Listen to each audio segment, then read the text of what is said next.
Cooking channel. எல்லாரும் நல்லா இருக்கீங்களா? இன்னைக்கு நம்ம வீட்லயே சிம்பிளான பிரியாணி ரெசிபி எப்படி செய்யறதுன்னு பார்க்க போறோம். அப்படியே கொஞ்சம் லைட்டா கபாபும் செய்ய போறோம். வாங்க மக்களே, எப்படி செய்யறதுன்னு பார்க்கலாம்.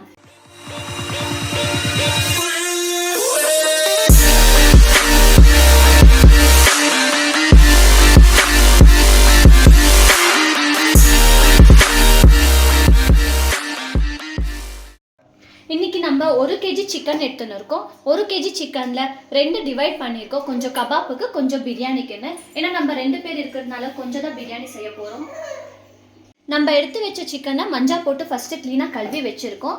நல்லா நீங்கள் 2-3 வாட்டி நல்லா வாஷ் பண்ணதான் அதில் இருக்கிற கவுச்சி ஸ்மெல் எல்லாம் போகும்.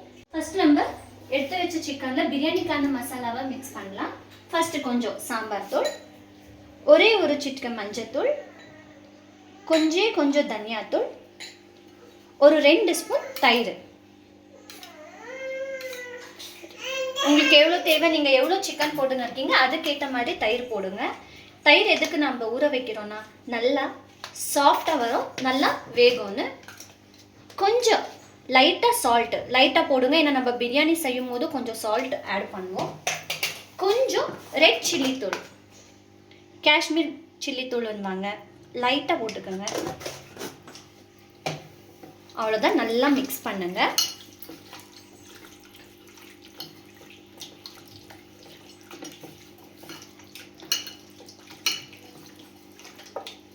நல்லா மிக்ஸ் பண்ணிட்டு ஒரு 10 மினிட்ஸ் கொஞ்ச நேரம் ஊற வைங்க. ஆச்சு.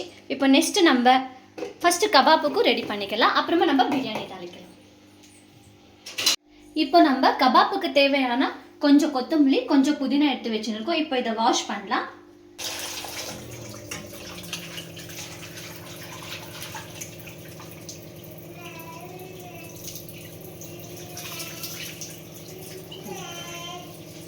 புதினா ஆச்சு, நல்லா தண்ணி இதாகட்டும், ட்ரை ஆகட்டும்.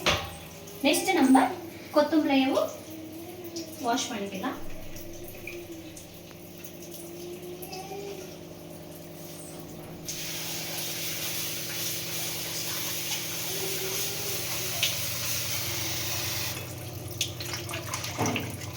மெயின் கொத்தமல்லியில் தான் ரொம்ப மண் இருக்கும். நம்ம மெயின் கொத்தமல்லியில் தான் ஒரு 3-4 வாட்டியாவது அழிக்கணும். ஏன்னா கபாப்புக்கு மிக்ஸ் பண்ணுறதுனால, குழந்தைங்கள்லாம் சாப்பிட்றதுனால நம்ம பார்த்து கொஞ்சம் 2-3 வாட்டி அழிக்கணும்.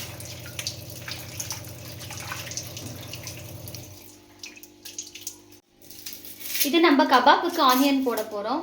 சும்மா ஒரு 1/2 ஆனியன் போட்டால் போதும். ஆனியன் நீங்கள் பெரிய பெரிய பீசஸாகவே போடலாம். ஆனியன் கொஞ்சம் நம்ம வாஷ் பண்ணி வச்ச புதினா, ஃப்ளேவர் நல்லா இருக்கும் கபாப்புக்கு, அதனால தான். அப்படியே கொஞ்சம் கொத்தமல்லி, ஒரு 2 பட்டை லவங்கம். சும்மா இவ்வளோ போடுங்க போதும், ஜாஸ்தி போட போகாதீங்க. கொஞ்சம் லைட்டாக கிரெயின் ஆன பிறகு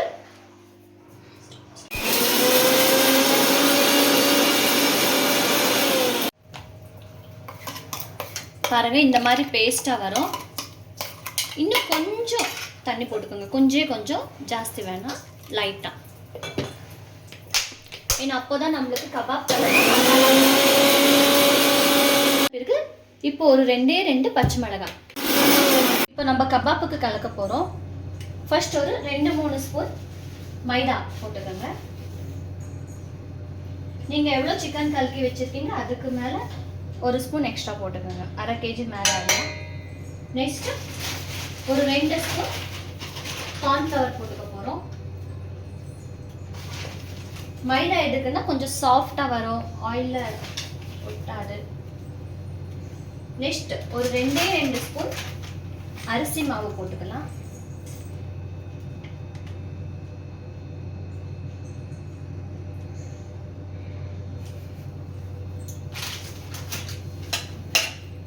நெக்ஸ்ட் கொஞ்சம் மஞ்சள், கொஞ்சம் சாம்பார் தூள், இப்போ கபாப் மசாலா நம்மளுக்கு எவ்வளோ சிக்கனுக்கு தேவை அவ்வளோ.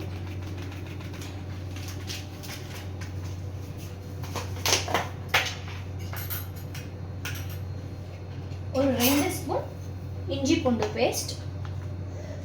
நம்ம எக் போட மாட்டோம், வேணுன்றவங்க எக் போட்டுக்கலாம். எக் போடாமையே நல்லா வரும், ட்ரை பண்ணி பாருங்க. இப்போ நம்ம கிரைண்ட் பண்ணி வச்ச மசாலா, மசாலாவை இப்போ போட போகிறோம்.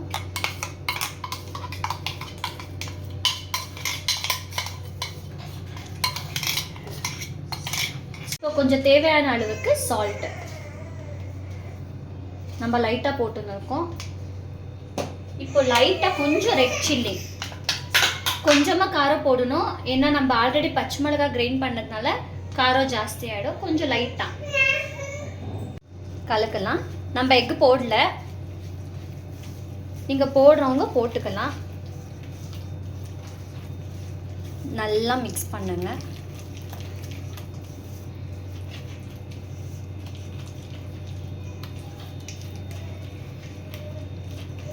இப்போ ஒரு 2 ஸ்பூன் ஆயில், வெறும் 2 ஸ்பூன் போடுங்க போதும். அது ஒட்டாதுன்றதுனால போடுறது, சும்மா ஒரு 2. லெமன், நான் ஒரு லெமன் போட்டிருக்கேன், ஏன்னா புளிப்பாக கொஞ்சம் நல்லா இருக்கும்னு. லெமன் ஜூஸ் போட்டு கலக்கின்னு இருக்கும். இப்போ எடுத்து வச்ச சிக்கனை நல்லா கொஞ்சம் இது பண்ணி ட்ரை பண்ணி மசாலாவில் போட போகிறோம்.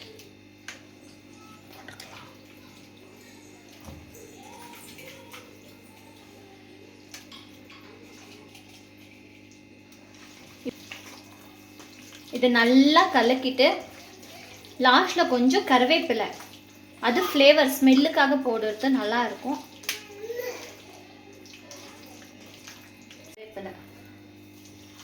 கருவேப்பிலை எதுக்கு போடுறோன்னா கொஞ்சம் நல்லா கிறிஸ்பியாக இருக்கும்னு. அவ்வளோதான். இப்போ கபாப் மசாலா ஊற வச்சாச்சு. இப்போ இது ஒரு 1/2 hour நல்லா ஊறட்டும். நம்ம அதுக்குள்ளே பிரியாணி மசாலா கலக்கி வச்சுருந்தோம்ல, பிரியாணி செஞ்சிடலாம். இப்போ நம்ம பிரியாணிக்கு மசாலா ருப்ப போகிறோம். கொஞ்சம் கொத்தமல்லி, புதினா, 2 பச்சை மிளகாய், கொஞ்சம் சோம்பு தாளிக்கும் போது போடுவோம், அதனால கொஞ்சம் போட்டுக்கோங்க. ஒரு 2 பட்டை லவங்கம். இதை நல்லா கிரைண்ட் பண்ணிக்கோங்க.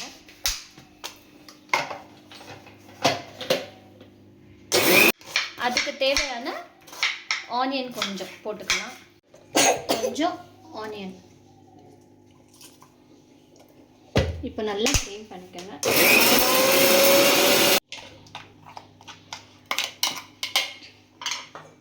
கொஞ்சம் லைட்டாக தண்ணி போட்டுக்கலாம்.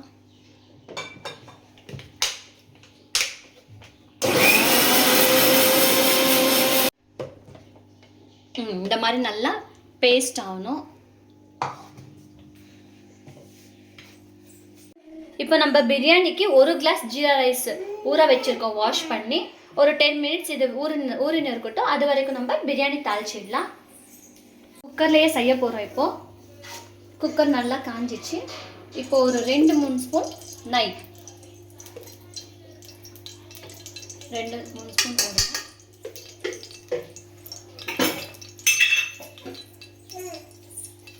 ஒரு 2 ஸ்பூன் ஆயில், நான் ஆயில் போட்டுப்பேன்.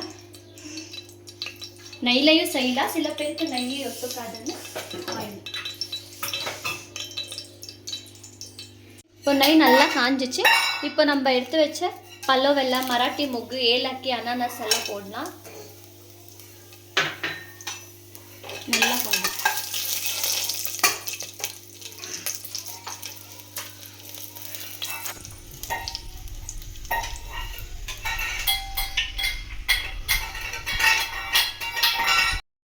இப்போ புதினா போட போகிறோம். கொஞ்சம்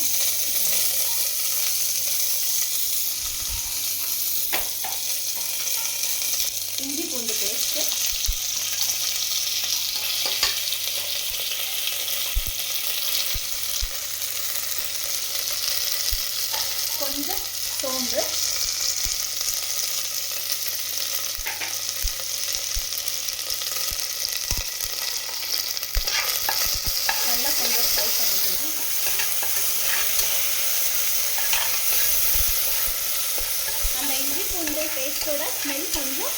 வேகட்டும், அது வரைக்கும் கொஞ்சம் ஃப்ரை பண்ணுங்க.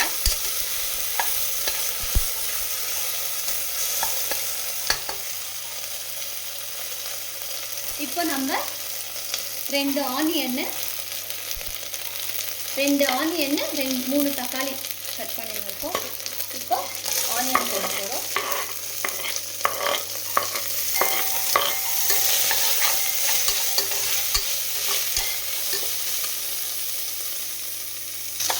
நல்லா ஆனியன் கொஞ்சம் ப்ரௌனிஷாக ஆகிற வரைக்கும் நல்லா ஃப்ரை பண்ணுங்க.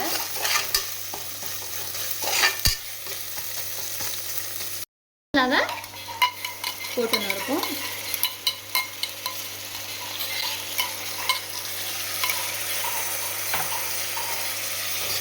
நல்லா கொஞ்சம் அந்த பச்சை வாசனை போகிற வரைக்கும் ஃப்ரை பண்ணுங்க, வதக்குங்க.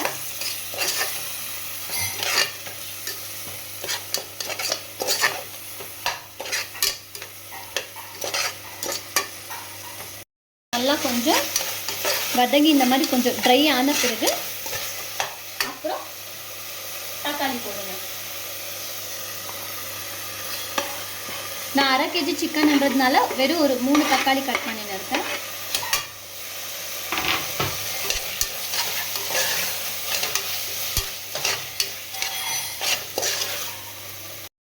இப்போ 1/2 டீஸ்பூன் மஞ்சள், 2 ஸ்பூன் சாம்பார் தூள், 1 ஸ்பூன் தனியா தூள்,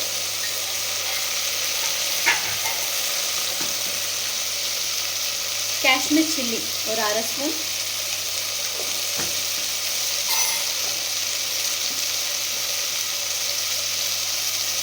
ஒரு 2 ஸ்பூன் சால்ட்டு. சால்ட்டு பார்த்து போட்டுக்கோங்க, ஏன்னா நம்ம ஆல்ரெடி ஊற வச்ச பிரியாணி மசாலாவிலே சால்ட் போட்டிருக்கோம் சிக்கன்லையோ, அதனால கொஞ்சம் பார்த்து சால்ட் போட்டுக்கோங்க.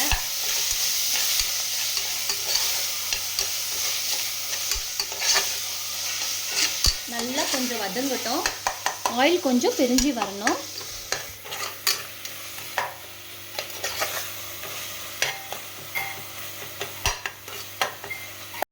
இப்போ நம்ம ஊற வச்ச சிக்கனை போடலாம்.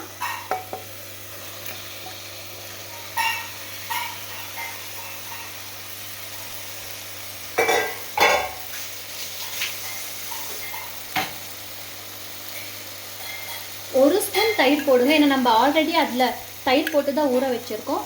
சும்மா ஒரு ஸ்பூன் 2 ஸ்பூன் போடுங்க போதும்.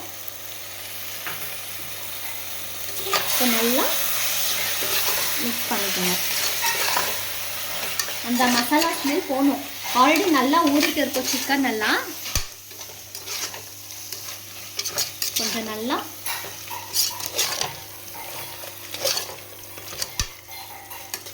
நல்லா ஃப்ரை பண்ணுங்க. கொஞ்சம்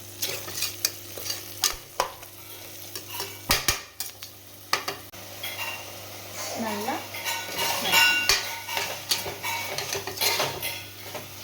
கரம் மசாலாவும் அவ்வளோதான், கொஞ்சம் போட்டுக்கோங்க. ஜாஸ்தி போட்டால் அது அந்த ஃப்ளேவரே வரும், அதனால கொஞ்சம். இப்போ நல்லா ஃப்ரை ஆயிருக்கு, ஆயில் எல்லாம் கொஞ்சம் நல்லா இதாக இருக்குது. உப்பு காரம் எல்லாம் ஒரு வாட்டி டெஸ்ட் பண்ணிக்கோங்க, பார்த்துக்குங்க. நம்ம நல்லா வெந்த பிறகு நான் 1 கிளாஸ் அரிசி ஊற வச்சுருக்கேன், ஜீரா ரைஸு. அதுக்கு 2 கிளாஸ் தண்ணி போட போகிறோம்.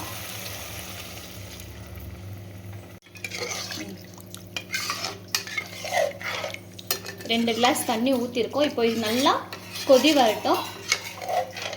ஒரு 5 மினிட்ஸ் கொதி வந்த பிறகு நம்ம ஊற வச்ச ஜீரா ரைஸை போடலாம். இப்போ நம்ம ஊற வச்ச ஜீரா ரைஸை போடலாம்.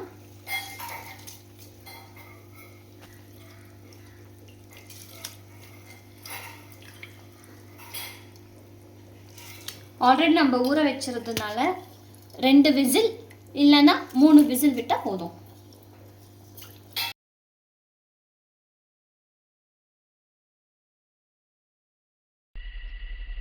ஹலோ, யாருன்னா இருக்கிறீங்களா?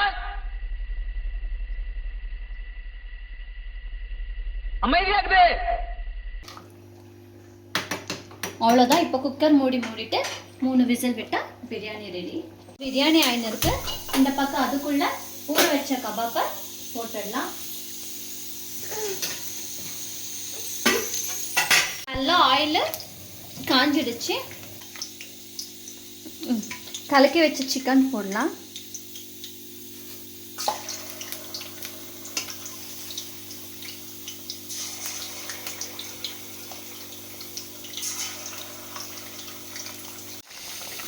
நல்லா ஃப்ரை ஆச்சு. இப்படி கொஞ்சம் திருப்பி விட்டுக்கோங்க.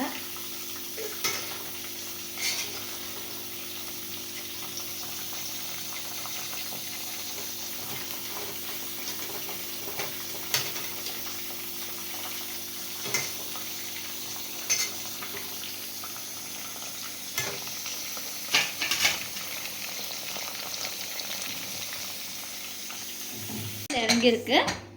ஓப்பன் பண்ணுங்க. பாருங்க, பிரியாணி நல்லா ஃப்ளேவர் வந்திருக்கு.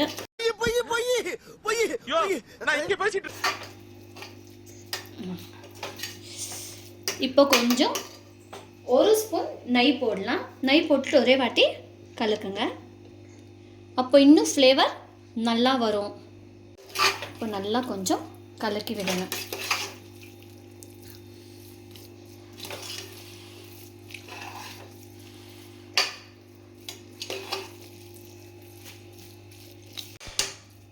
நல்லா நெய் போட்டு இப்படி கலக்கிட்டு ஒரு 10 மினிட்ஸ் திரும்பவும் குக்கர் மூடிடுங்க. ஒரு 10 மினிட்ஸ் ஆன பிறகு சர்வ் பண்ணால்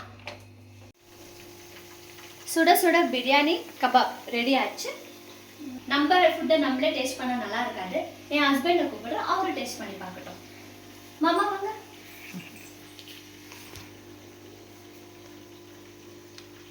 எப்படி இருக்கு பார்த்து சொல்லுங்க.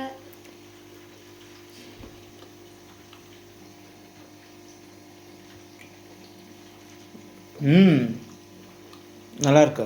நல்லா கிறிஸ்பியாக டெண்டரியாக இருக்கு. சூப்பர். அப்படியே பிரியாணி டேஸ்ட் பண்ணி பாருங்க.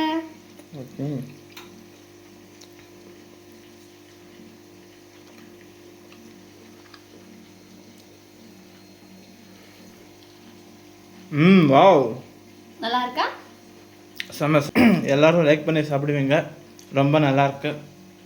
டெஸ்ட் பண்ணி பாருங்க வீட்டில். என்னென்ன சொல்றான் பாருங்க. கம்பி கட்டுற கதையெல்லாம் எடுத்து போடுறாங்க. என் ஹஸ்பண்ட் நல்லா இருக்குன்னு சொல்லிட்டாரு. உங்க வீட்லயே நீங்க செஞ்சு பார்த்து கமெண்ட்ஸ்ல சொல்லுங்க எப்படி இருக்குன்னு. பாய் மக்களே.